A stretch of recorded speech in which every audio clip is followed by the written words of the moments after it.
माता सीता ने भी एक घोर पाप की थी, जिसके श्राप के कारण उन्हें गर्भावस्था में अपने पति से अलग होना पड़ा था। तो आइए जानते हैं।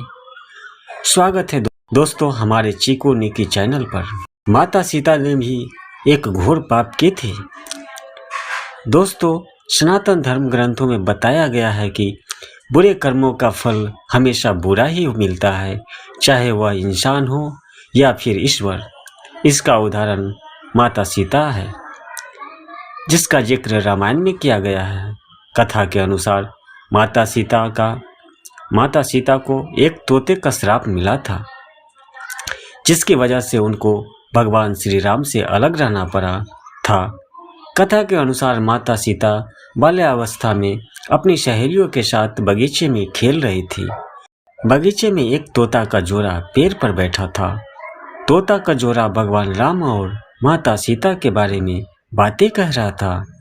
उनकी बातें को सुनकर माता का ध्यान उन पर गया।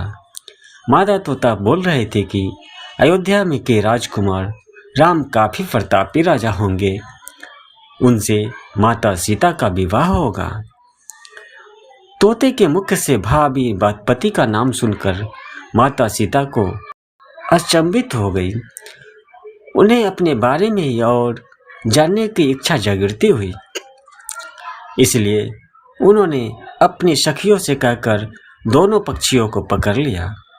फिर उन्होंने उन दोनों को पूछताछ कर पूछा कि भविष्य के बारे में इतना ज्ञान कहाँ से प्राप्त हुआ। तब पक्षियों ने बताया कि इससे पहले महर्षि वाल्मीकि के आश्रम में रहते थे, जहाँ हर रोज राम और सीता के जीवन के बारे में बताया जाता है। इसलिए उनको दोनों के बारे में हर चीज के कंठस्थ याद हो गई है। सीता जी ने पक्षियों से कहा कि जिस जनक पुत्री सीता का तुम लोग बात कर रहे हो, वह मैं ही हूँ। मुझे मेरे और राम के बारे में और भी बातें जाननी है।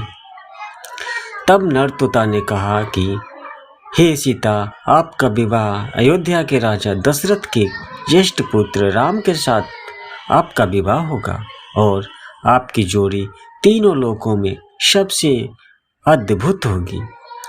सीता जी सवाल पूछती रही और दोनों तोता जवाब देते रहे। सीता जी ने उन पक्षियों से कहा कि जब तक मेरा विवाह नहीं हो जाता, तुम दोनों मेरे साथ राजमहल में रहोगे और तुम यहाँ सारी सुख सुविधाएं मिलेगी। सीता जी की बात सुनकर तोता का जोड़ा घबरा गया।